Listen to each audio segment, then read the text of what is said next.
माझे नाव प्रिया आहे. 1 महिना आधी माझ्या पती अमितला अपघात झाला होता. त्या अपघातात त्यांना खूप गंभीर जखमा झाल्या होत्या. पतीच्या जखमांनंतर मी एकदम एकटी पडले होते. ते दिवसभर एका खोलीत पडून राहत आणि चालायला फिरायलाही असमर्थ होते. त्यामुळे माझे जीवन एका विरान रणासारखे बनले होते, जिथे वर्षानुवर्षे पाऊस पडला नव्हता. एक दिवस माझ्या एका नातेवाईकाचा मुलगा आर्यन आमच्या घरी राहायला आला. त्याच्या येण्याने मलाही बरं वाटत होतं आणि माझं मनही रम्माण होत होतं. मी त्याला लहान मूल समजून जवळ ठेवत होते. पण एके दिवशी त्याने त्या रणात पाऊस पाडला. एक दिवस मी घरी बसले होते, तेव्हा दाराची घंटा वाजली. मी लगेच धावत गेले आणि दार उघडले. समोर साधारण 20 वर्षांचा एक नवयुवक उभा होता. त्याने तिथेच उभे राहून आपला परिचय सांगितला. तो म्हणाला, "भाभीजी, माझं नाव आर्यन आहे. मी प्रकाश काकांचा मुलगा आहे." कदाचित काकांनी तुम्हाला मेसेज पाठवला असेल. मला लगेच प्रकाश काकांचा तो मेसेज आठवला. मी त्याला म्हणाले, "हो, आत या, आत या." आणि इतकं म्हणून मी दाराजवळ जागा केली. आर्यन संकोच करत आत आला. तो म्हणाला, "भाभीजी, मी आजच इकडे आलो आहे. तुम्हाला साधारण 8 वर्षांपूर्वी पाहिलं होतं. तेव्हा मी शाळेत शिकत होतो. तुमच्या लग्नाचं कार्ड आमच्या घरी आलं होतं. तेव्हा माझ्या हायस्कूलच्या परीक्षा होत्या, म्हणून मी तुमच्या विवाहात सामील होऊ शकलो नाही. मी इकडे कॉलेजच्या शिक्षणासाठी आलो आहे. आणि हा घ्या, काकांनी हा सामान तुमच्यासाठी पाठवला आहे." इतकं म्हणून त्याने मला एक पिशवी दिली.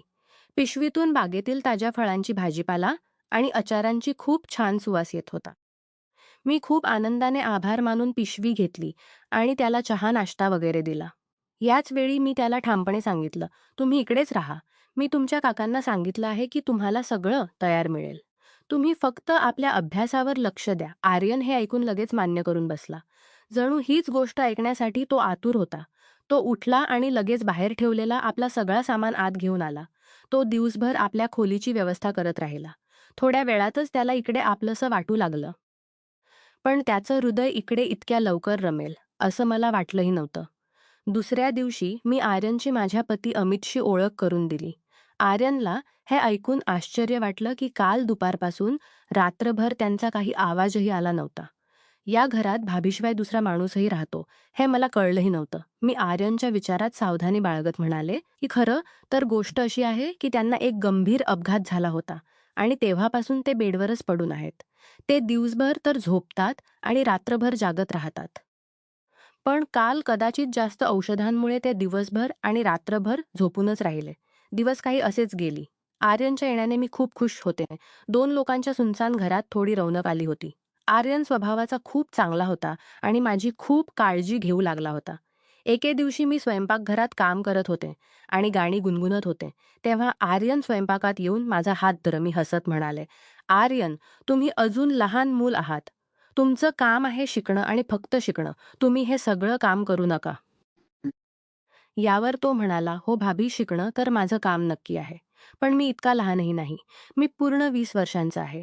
मी आश्चर्याने आर्यनकडे पाहिलं तर तो म्हणाला, "हो भाभी, मी आता कॉलेजमध्ये शिकतो. आता मी मूल राहिलो नाही." हे ऐकून मी पूर्णपणे शांत झाले. एक दिवस गप्पांमध्ये आर्यन माझ्याकडे माझ्या पती अमितबद्दल विचारू लागला की त्यांना काय झालं होतं. हा अपघात कधी आणि कसा झाला होता? मी उदास होऊन सांगितलं. आधी ते पूर्णपणे तंदुरुस्त होते आणि आमचा चांगला व्यवसाय ते एकटेच सांभाळत होते. सगळं चांगलं चालत होतं आणि आम्ही हसत-खेळत राहत होतो. मग एक दिवस असं झालं, की जेव्हा ते कारखान्याहून घरी येत होते, तेव्हा रस्त्यावर त्यांचा अपघात झाला. त्या अपघातानंतर आमचं जीवन आणि घराची परिस्थिती दोन्ही बदलली. त्यांच्या पायांना खूप जखमा झाल्या होत्या.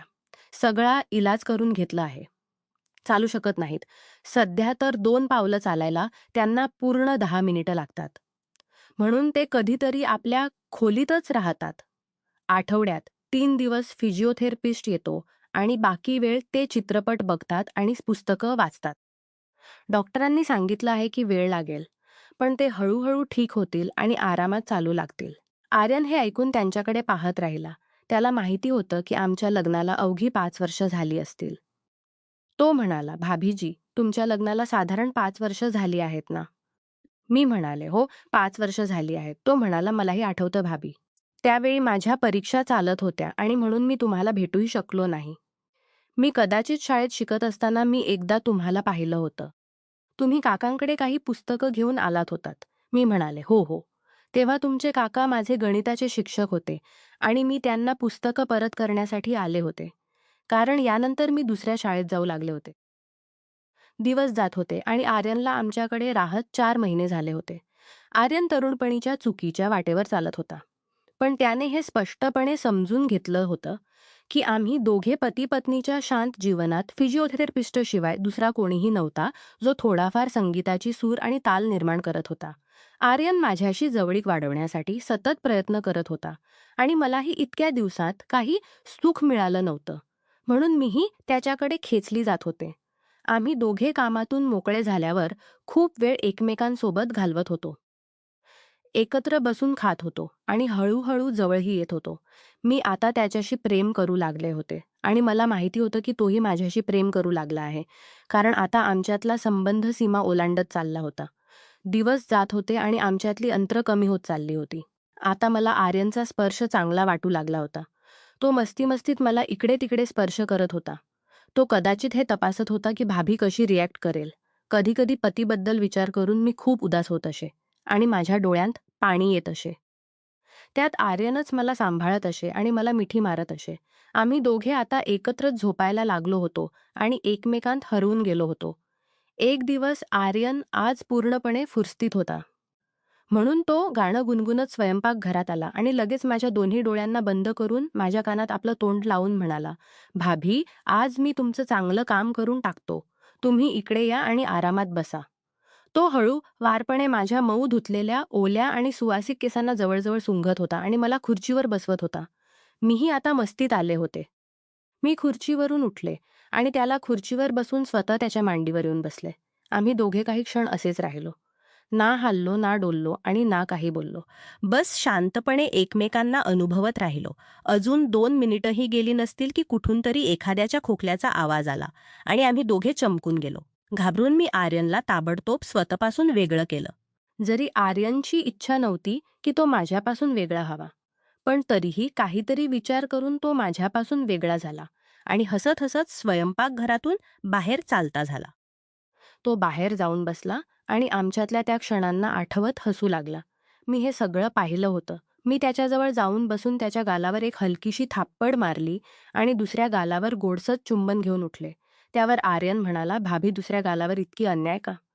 तो आपल्या जागेवरून उठला आणि माझ्या बाजूला येऊन काम करू लागला. तो आपल्या जागेवरून उठला आणि माझ्या बाजूला येऊन काम करू लागला. माझ्या शरीरात जणू वीज धावत होती. मी त्याच्या स्पर्शाने किती फुलून गेले होते. हे सगळं फक्त मी आणि माझं तहानलं मन जाणत होतं. मी तर अशा अद्भुत अनुभवासाठी तहानली गेले होते. पण त्या सकाळी आर्यनने माझं सगळं अपूर्णपण दूर करून टाकलं होतं.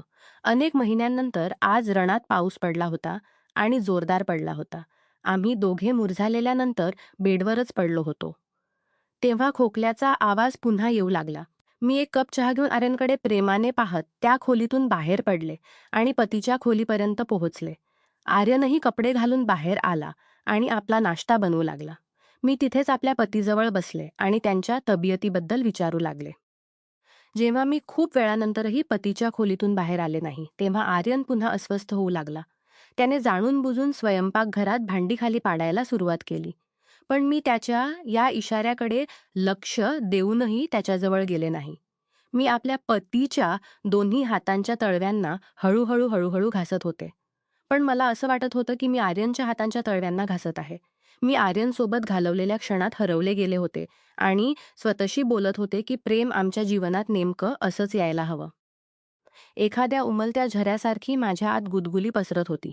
पण मी या गोष्टीबद्दल पूर्णपणे अनभिज्ञ होते की माझ्या पतीला माझं हे वर्तन खूप विचित्र वाटत होतं. तेही हे जाणवत होतं की मी अचानक खूप आनंदी होऊ लागले आहे. मी हे जाणवत होतं की मी यांच्याकडे पाठ करून झोपत असे. मी नव्या नवरीसारखी झाले होते आणि माझा चेहरा आणि माझी रीती त्यांना त्रास देत होती. आर्यनही जो सुरुवातीला त्यांच्याशी कधी-कधी फक्त 1 सेकंदासाठी भेटत असे, तो आता खांदेही दाबत असे आणि चहाही पाजत असे. एक दिवस स्वयंपाकघरात मी चहा बनवत होते. तेव्हा आर्यन येऊन मला मागून आपल्या बाहूंमध्ये भरून घेतला आणि मला चुंबन घेऊ लागला. मीही त्याच्यासोबत लपेटली गेले आणि आम्ही दोघे एकमेकांत हरवून गेलो. तेव्हा खोकल्याचा आवाज आला. या आवाजाने आर्यन चमकून गेला. आम्ही दोघे एकमेकांपासून वेगळे झालो आणि हसू लागलो. आर्यनचं प्रेम मिळाल्याने मी खूप आनंदी होते. आधी जी मला माझं जीवन एक ओझं वाटत होतं, आज ते जीवन मला फुलासारखं, ढगासारखं आणि पावसाळ्याच्या पहिल्या पावसासारखं वाटत होतं. मी आर्यनच्या इकडे येण्याला निसर्गाच्या एखाद्या चमत्कारासारखं मानू लागले होते. आर्यनला इकडे आल्याला 1 वर्ष पूर्ण होत आलं होतं आणि मी त्याच्याशी भेटून निखरून गेले होते.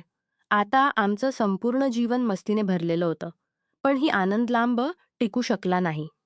माझ्या पती अमितला माझं हे अचानक बदललेलं वर्तन खूप विचित्र वाटत होतं. ते जाणवत होतं की मी त्यांच्याशी कमी बोलते, त्यांच्याकडे पाठ करून झोपते आणि माझ्या डोळ्यांत एक नवी चमक आली आहे.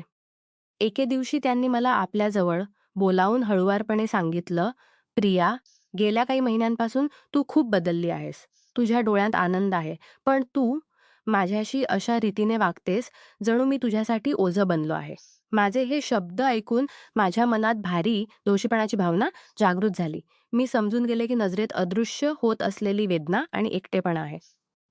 आर्यनही हळूहळू समजून गेला की हा संबंध आमच्यासाठी योग्य नाही आणि तो आमचं जीवन अधिक गुंतागुंतीचा करत आहे.